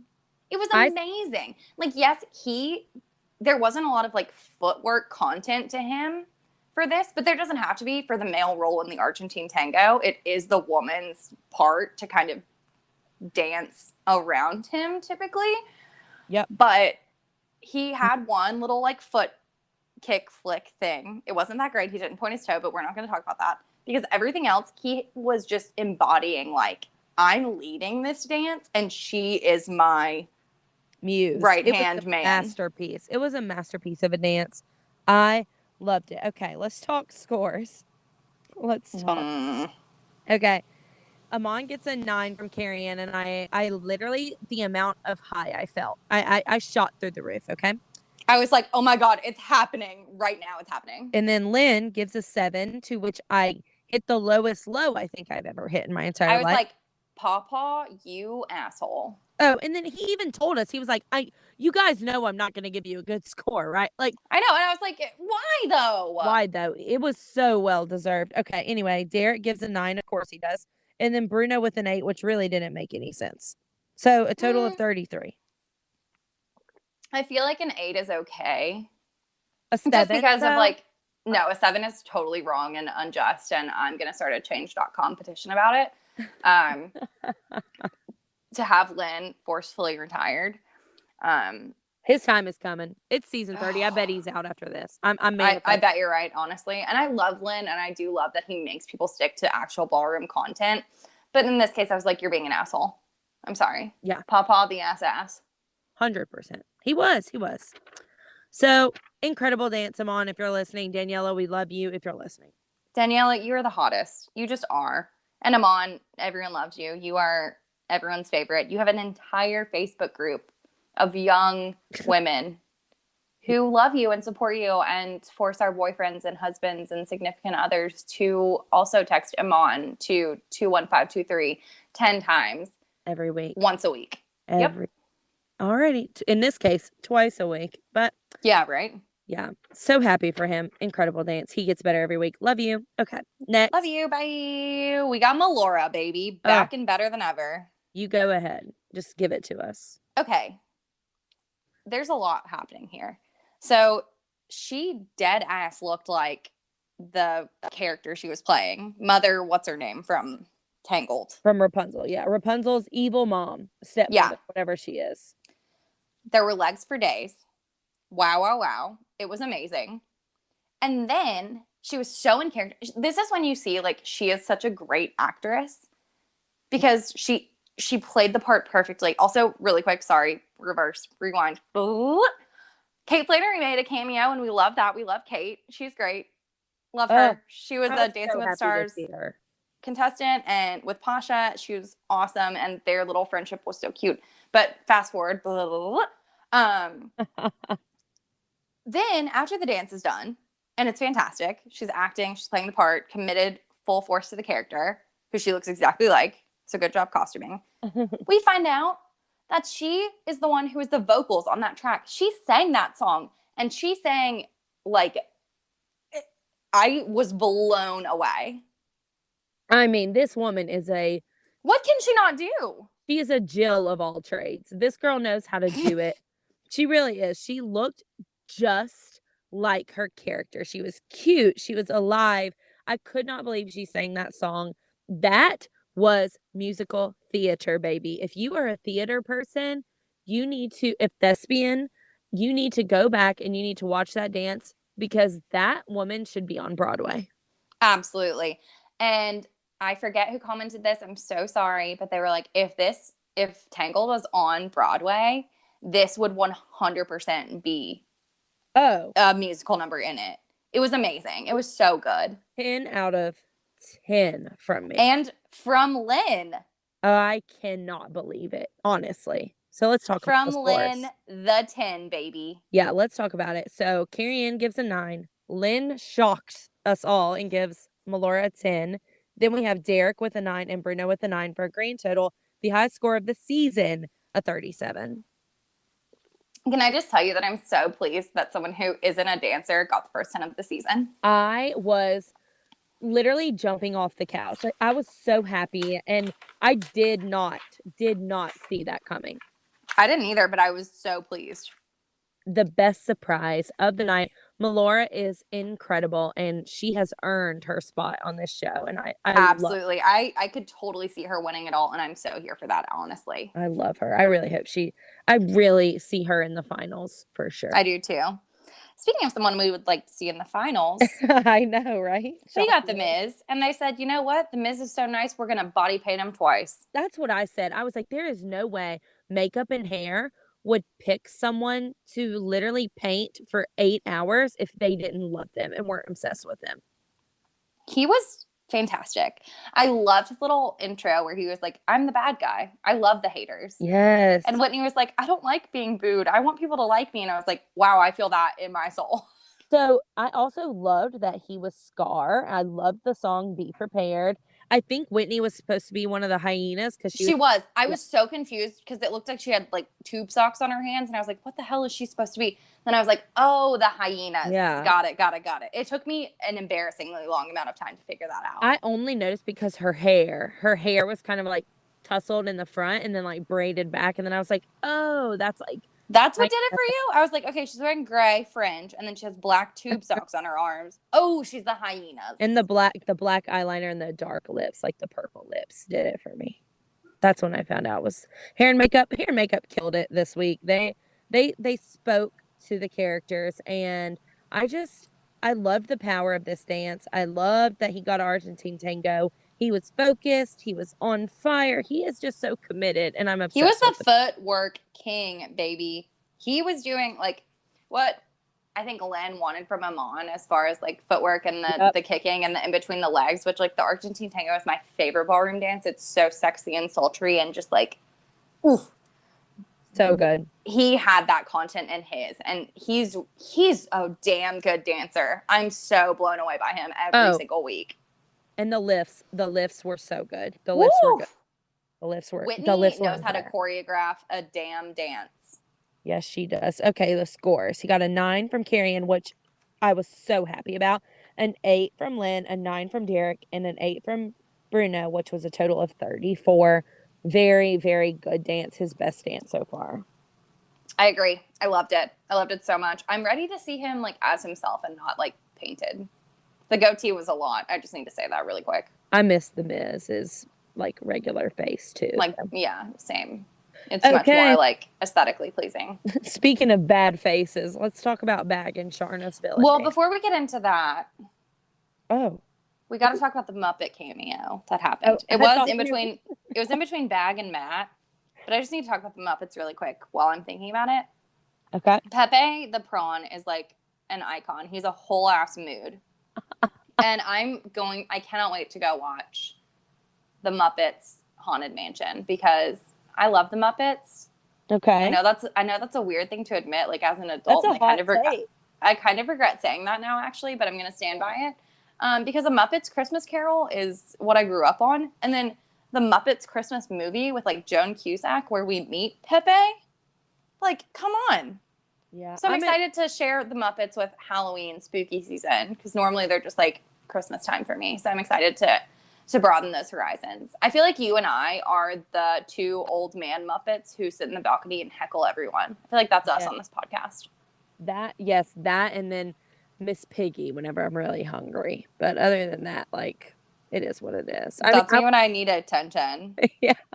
And poor Brendan is Kermit. And I'm like, Kermit, love me. I love that they brought in some extra Disney stuff that wasn't Mickey. So I love that they were such great judges. They were just like handing out tins, and you love to see it. I loved the cheesiness of it. It was super cute. I loved it. I just needed to have something positive before we get into Bag. Yeah, Okay. Okay, so we had a Paso Doble. It was Bag's best dance, but it still was not good. Agreed. I did love their use of props. So they were Pirates of the Caribbean. They were in, I can't remember. Oh, I thought they were Pirates of the Caribbean. Oh, I'm sorry. I'm just kidding. That was so shitty. You yelled at me for that last season too, because we've always got a Pirates of the Caribbean character in here. Anyway, it was their best dance, still was weak. They had a lot of good production. They used a prop, which is really difficult, but Bag is just kind of lazy. And he looked beat down, dead and tired, rode hard and hung up wet, baby. He looked horrible. He did look rode hard and hung up wet. But I think part of it might have been the makeup because he's supposed to be Captain Barbosa, who's like old. Like, I mean, he probably has what do pirates get? What is it? What is it that you get? Like, it's like not rickets, but it's like, I don't know, like staph infection. That's all. No, but it's got a name. Damn it. I can't remember what it is. If you know what it is, please tell me. Because pirates get scurvy. It's scurvy. He looks like he had scurvy. I can't wait. What did you say last year about the Alaskan crabs? Like, who are the people that hunt for the crabs? What is it? Deadliest catch? Deadliest catch. Yes, this was Bag's deadliest catch. Oh God, he looked like he was knocking on death's door. And I know that was part of the makeup, but like, come on, he didn't have to look like that. I don't know. But again, there was a lot of spinning that was happening. I kind of felt sick. And then we did have a cameo by the camera guy. Oh my God, that was horrible. That did them absolutely no favors, and it wasn't fair. So I also will say that. Yeah, no, it was distracting, and I was like, oh, hey, there you are. But yeah, But they yeah, just it was his showed. best dance. And then did you feel like at the end, like it looked like he was about to do that thing where you throw the girl on the floor and spin her around a little bit, and then He dropped her. He he dumped just her. kind of he said yeet, Yeah, and Charna was like, "All right, baby, that was bad, but I'm just and gonna then there roll was her this on like the weird floor." downtime where he was like waiting for the final move after Yeah, that because he messed it up. it was rough. It was very rough. But I mean, they got their highest scores. I think they got a 7 from Carrie Ann, a 6 from Lynn, a 7 from Derek, and a 7 from Bruno for a total of 27 hard-earned points. You love to see it, I guess. Yeah. I don't know. It was fine. Just fine. And yeah, thanks a lot, Bag. Thanks, Bag. Next up, we had Matt and Lindsay, the Jungle Book dance. It was a positive play to Into the Jungle. I love that song. It's really cool. It was interesting that they didn't use a Disney song, but I guess they didn't for a lot of them. Like Bad Guy obviously isn't a Disney song. I thought it was a really cool play on the Jungle Book. It was Matt's best dance for sure. Yep. But all I could think about when I was looking at his costuming was like the scales and stuff they painted on him. It looks like me when my eczema flares up. I thought the scales looked good. I thought it was really artistic. I liked his makeup. That's funny. I just wanted to like, I was like, wow, that looks itchy as hell. Oh, it had to be. You need to put some CeraVe on that, my guy. Imagine how itchy the Miz has been for 2 days. Like, I can't imagine. His pores are screaming for help. Oh, yeah. He's just been in straight body paint for 2 days. Like, it can't be good. Anyway, Matt and Lindsay, positive play. It was very into character. It was strong, solid. I wanted to see him kick more because he had really nice kicks. He did. I was like, okay, kicks. I was like, Lindsay, what are you doing, bro? What are you doing? I was like, is that you, Amanda, the Rockette? Yeah, it was a nice dance. It was pleasing. It was pleasant. It was pleasing to watch. I really loved like the hypnosis at the end where they played into how the snake would hypnotize Mowgli and everything in the movie. And it was really cute how they like fell out of character at the end. And I mean, I enjoyed it. It was fun. It was very fun. It was a fun, cute dance.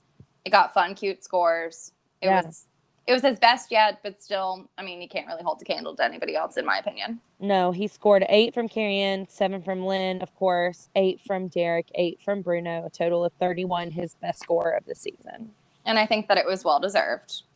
It was. Next up, OJ. We got some weird vibes from OJ. OJ and Val, the Coco song, Remember Me, they danced a jazz number. You go ahead, because I know that we disagree on this one. Okay. And everyone said, they were like, y'all agree on everything. Like, please fight about something. So this is it. Let's get ready to rumble. It's going to be our first fight. Yep. How are we going to handle this? I'm excited. I don't know. I'm nervous. I might get shitty. I might get mean. No. Okay. So let's talk about the package first and foremost. Why was it like she was introducing her boyfriend to her sister? I can't. She was like, this is Val. And her sister was like, this is the guy I've been hearing so much about. I've never seen her so happy. And I was like, bruh, he's married to someone else. Weird It was really weird. Weird vibes. Okay, so into the dance. All I wrote was, this is weird. And I couldn't stop staring at her crotch. Like the costuming, the pants, like I totally get what they were going for. I am 100% aware of what they were trying to do.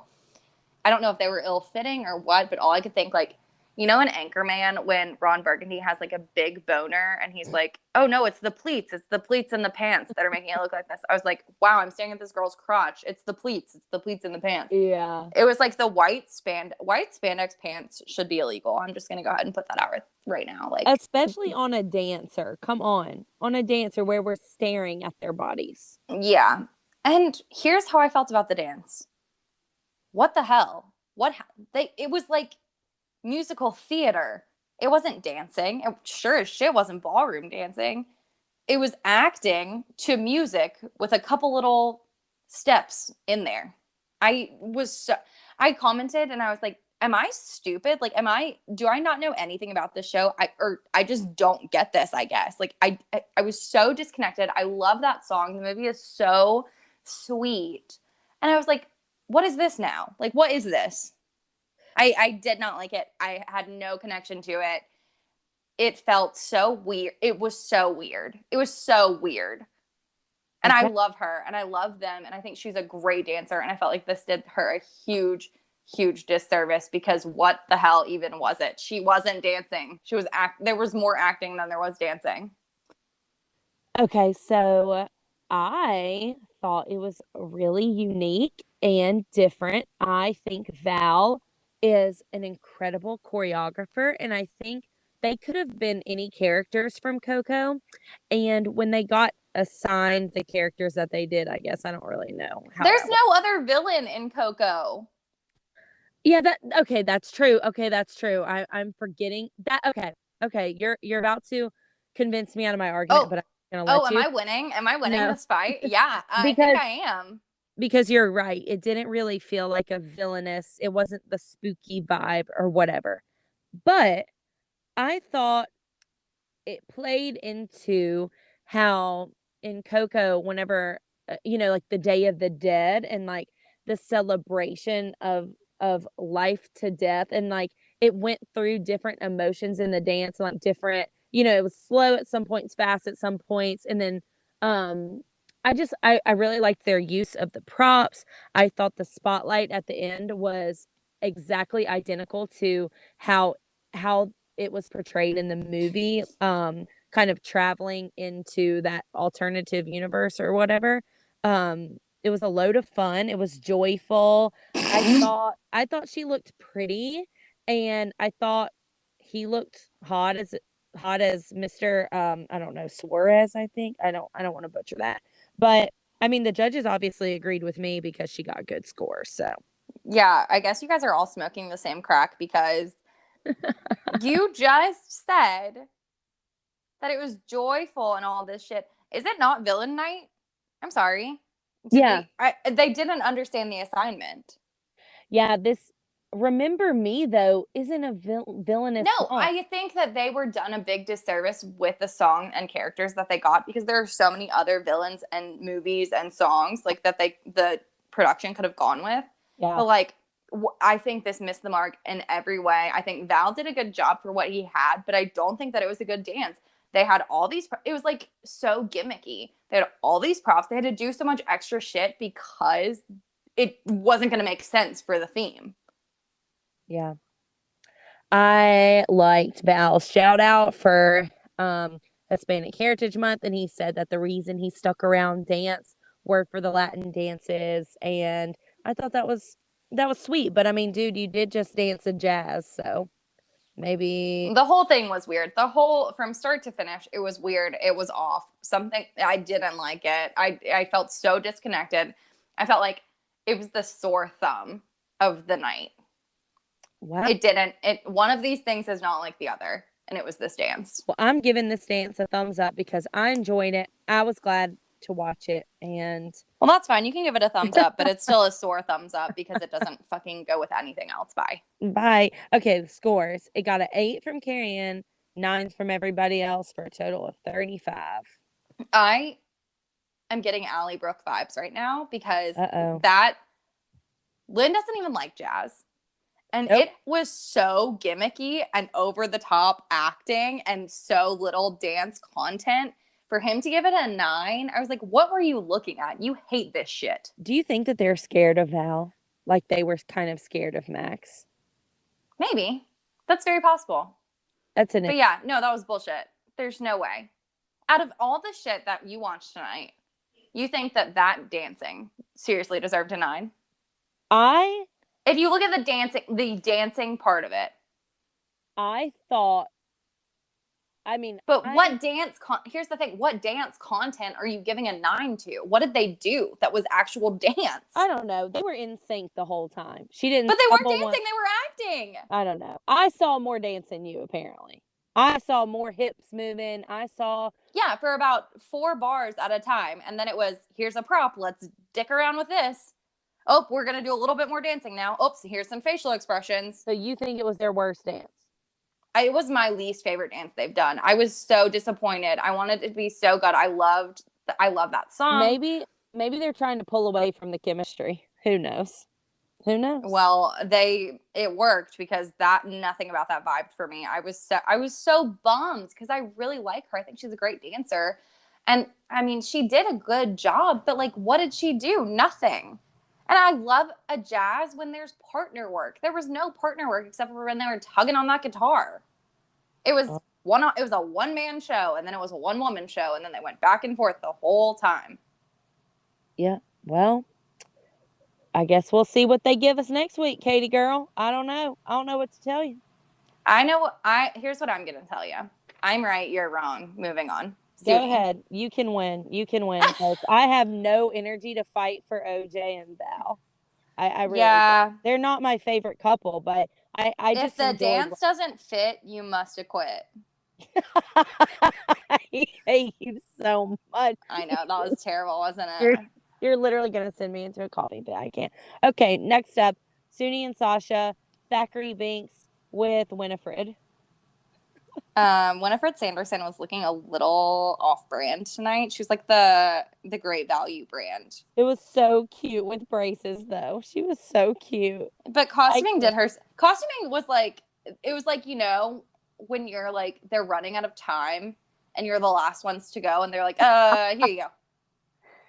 Yeah. Because Sasha, we saw what they did to OJ last night when she was a lion. They did the whole cat features thing. They dead ass stuck some freaking pipe cleaners, some pipe cleaners on this grown man's face, gave him a fur vest and said, "You're a cat." And he was like, "Not really, but okay." But I'm glad that we were able to solve in the Facebook group the age-old question: is Thackeray Binks hot? Yes or no? You heard it here first. The answer is a resounding yes. Thackeray Binks is hot. Oh my God. I had a crush on him like since I was a kid. And especially being cat girls, because we're big cat girls. Big cat energy over here. We love a guy who was stuck in a cat's body for millions of years. And I just loved Sasha as Thackeray Binks because Sasha is totally Thackeray Binks. Like, he's the sidekick. He's the one who's got your back all the time. He's the sassy one who's like, what do you like? He's going to give it to you straight. Like, I love that. Okay. So costuming aside, this was her best dance by far. Yep. It was amazing. And then the mic drop when they like ended, they did their final move and Sasha said, "Gotta go, bye." And I heard his knees and his palms hitting the floor and he went, meow, and just like escaped. Okay. So also it was the best. I need somebody make a GIF out of that because I need it to add to my repertoire. It's everything. Another shout out to Lexi Lay. She caught this and I went back and watched. So it's like at like the third or fourth commercial break, you see Sasha crawling on the floor behind Tyra.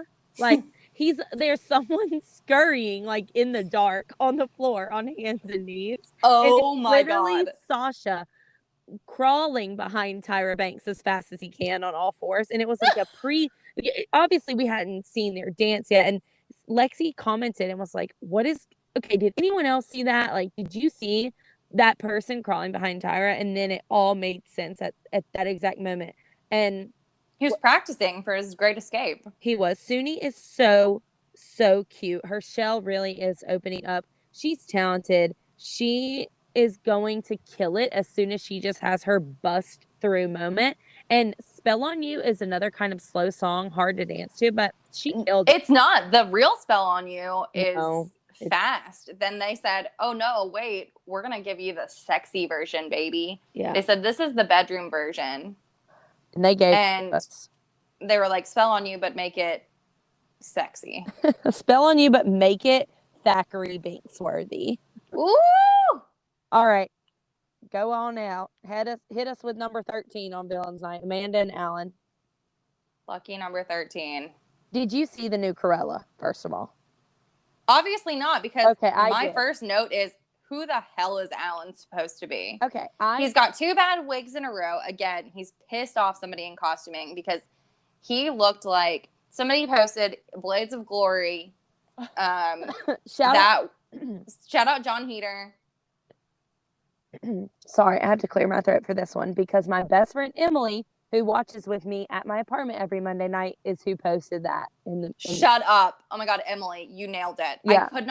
I had it in my head. I was like, who the hell does he look like? Yep, she knew. And she posted it and I was like, that's it. There it is. And then I posted a picture of Gwen Shamblin, Laura from The Way Down. If you haven't seen that, it's a pretty good documentary where she like has the big teased hair, because the more I looked at him, the more his hair grew. It was like growing by the minute. It was like me in the summertime, like in Memphis humidity, where every time you look back at me, my hair is just like bigger. So obviously they did the new Cruella, which I really enjoyed. So the character that Alan played was Cruella. As soon as it's the prequel basically to 101 Dalmatians. It tells us everything about Cruella and her childhood, and it's when Cruella goes bad and she decides that she's gonna make her own fashion empire. She walks into this store off the street and meets this guy who owns the store, and Alan was dressed as the man who owns the store and who became like Cruella's sidekick and helping her make all her costumes, yada yada yada. Anyway, that's who moonlights as an ice skater.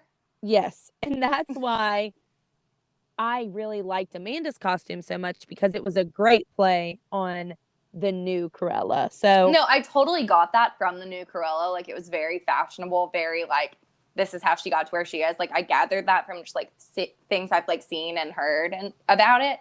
I thought she looked fab. I loved the whole vibe. But then I was like, who is this person? I thought it was like Roger from like the OG. And I was like, if he like maybe took some wrong turns in life, made some poor choices. Yeah. I was like, ooh, Roger is not looking good. He sure isn't. But I was not really blown away by this. Apazo is, as you know, some of our favorite dances to watch. And while I liked it, I wasn't completely wowed. I will say she was very fierce, and I think the costume really helped with that. The prop work, she did really well catching those flags the way that they I think the props took away from the dancing so much. It was such a distraction. I thought it was so unnecessary. Like, what did that add? Because here's the thing. Yes, they both caught the props, but from then on until they got done with them, they were not together. Ah, okay. Well, I thought the way that they caught them was miraculous, because it was amazing. Oh, hell yeah. That was badass. It was, but then from behind. They caught them. It was the high, and then it was just the low from then on. It was an immediate drop. We roller coastered that bitch. Yeah.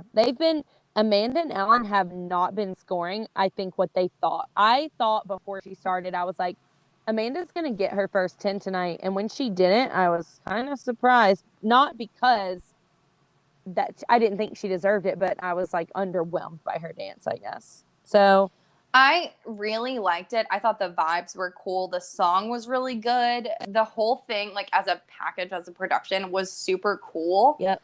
But the dancing was a little lackluster to me. And like I said, I think the props really took away from it. I thought their dancing was so good. And then there was this weird like offshoot where they're like, okay, now we're doing this flag thing. And I was like, why? What does that have to do with anything? I really hope production got a raise this week, because they really pulled out all the stops for Disney night, and the sets were on fire this week. This was another really great set. It really was. Okay, do you want to talk? Give us the scores. Oh my God, I'm sorry. All nines, 36 across the board, baby. And I say fair enough. So then we go into the double elimination. And oh my God, I was not ready. The thing. I'm never ready, especially we talked about last week. It's so early for everyone to be so good. And there's so many people that are well liked that I'm like, I really don't want anyone to go home. Like even the people that, you know, I have a grievance with because they're professional dancers, Amanda and JoJo, and, you know, I don't think they belong on this show, but I still like them, and I enjoy watching them dance, but I'm like, I don't like watching anyone leave. I don't either. It's sad. Yeah, it makes me feel bad. And it means that the show's like getting closer and closer to the end, which is just hard. I know. But so we go in, and in no particular order, we get down to the final 3, and I was so cool with this final 3. Yep. Compared to what I thought I was gonna feel. It was fair. Just because it was very fair. I felt like it really, for the first time in a long time, reflected what people felt like. Yeah. And obviously we're looking at it from our Facebook group perspective because we were all in agreement on that. But so your bottom 3. For a double elimination, you have your bottom 3, and one couple immediately goes home that has the lowest fan votes and lowest scores. And then the other 2 go to the judges' choice. So our bottom 3 were Bag and Sharna, Kenya and Brandon, and then Matt, James, and Lindsay. And so I'm shocked that Bachelor Nation allowed Matt James to be in the bottom, honest to God. Me too. And it's, I know we've talked about this some, saying like we really feel like Matt got to be more of himself on Dancing with the Stars. And I just didn't. I'm a big Bachelor franchise supporter. And then I didn't like Matt as the Bachelor. So I'm wondering if a lot of other people really didn't like Matt that much as the Bachelor. And maybe that's why he didn't have so much fan support. But I was legitimately shocked when he was in the bottom 3. Not because I didn't think he deserved to be there, because I did, but I was very surprised he did not have fan support, and I think Lindsay was shocked. Yeah, you could see it it was written all over her face. She was shocked. Which is fair. I mean, you've had The Bachelorette win 2 seasons in a row. I totally get it. Yeah, you're like, I got this in the bag, baby. Well, speaking of bag, that's who had the lowest score. And let's all pretend to be shocked. Sharna just bowed out. She was like, let's go, baby. Like, bye. She was like, come on, pirate. We gotta roll, honey. We gotta roll. She was like, you look like you're about to expire any minute. We gotta go. Yeah. So then the judges move us into this very weirdly set up. Like, I don't see how you break a tie with one person's vote. But anyway, I'm gonna let you do it. So my understanding is, if the judges are split, it doesn't have to be obviously you have 4 judges, so your head judge is Lynn. So you leave it up to the 3 other judges to make the choice. And if all 3 of them had agreed on the same couple, Lynn wouldn't have had to do anything. But because they were split, he, as the head judge, got to make the call, which is weird when you think about it, because at the end of the day, that's still 2 and 2. Yeah. Which is bizarre. I mean, there's no way around that. That's weird. Yep. I get it, but it's also very weird. So it was split. We had 2 votes for Matt and Lindsay to stay, and 1 vote for Kenya to stay. And Lynn trumped the votes by giving his vote to Kenya, so Kenya stayed. And I think that was correct. I think she is a better dancer, and I think she has improved a lot. And I think she's better than Matt. But the whole thing was just like super bizarre. Like, no matter who you wanted to go home, I was like, this math is weird. Like, I don't. And then here's where we're getting into the nitty gritty, because Kenya's been in the bottom 2 twice and she's been saved twice. And it's like, when is this going to run out? You know what I'm saying? It's like, I get nervous. Do I ever think my favorites like Amon and Jimmy are going to be in the bottom 2 with Kenya? I hope not. But then again, I'm like, what if one of my guys was in the bottom 2 with Kenya? Would they pick her every time? Like someone like Lynn, who is consistently given certain people lower scores, gets to decide ultimately at the end who's going to get to stay. It's really kind of scaring me. It's frustrating to watch. And it's the Allie Brooke flashbacks for me. Yeah. And I think Matt did really good on this show. I think Lindsay's an incredible partner. I cannot believe he went home already, but I can't either. My mouth literally fell open. It was the right call, though. It was the right call. It was the right thing to do, but I cannot believe it happened. Honest to God, I'm shocked. And then, did you see at the end when they were like wrapping it up in a super rush, because we always have to, because we don't know how to host properly and share our time? Yeah. They panned to like the stars, and Jenna looked pissed. Every single one of them. Okay, and here's what I saw. When I saw all of the stars' faces, I saw panic, because they were like, this really could be any of us, even if we're popular. Like, I think they all realized for the first time, like, your popularity really might not carry you through. And I think a lot of them are riding on their popularity right now. And I do think that they were genuinely shocked by Matt leaving. And I mean, as were all the rest of us, for sure. and a lot of them think I think a lot of them probably think that Matt's a better dancer than Kenya, at least the pros. But I don't know. I don't know. But that's that on that. That's this week's recap. It was a long one. We went through a lot. We're excited for next week. Yes, as always. And I think we did pretty good for covering so much. We did a good job tonight. Pat I think yourself. so too. I will for sure. I feel like we did a good job. And hopefully you guys think we did a good job. Yeah. Shout out to the Facebook group. As always, it is on Facebook from Lynn the 10 DWTS Dancing with the Stars. It's a great place to be. It's fun. It's a blast. It's a safe space. It is a safe space. Some people like Tyra, and we had an open, healthy discussion about it. Most of us don't, but that's okay. It's safe. You can have your opinions. And we just support that. We support a healthy environment for all of us folks to talk about a show that is marketed towards Southern grandmothers who are predominantly white. And middle-aged women. Here we are. Well, here we are. Another great week, another successful Disney week. I really enjoyed it, and I'm sad to see 2 people go home already. But we will pack our bags and get ready for next week. That's right. And next week will be shorter because as far as we know, it's only going to be one night. So I hope so. Well, all right. You know what they say, one night in Bangkok and the world's your oyster. Oh my God. See you later. Bye. Bye.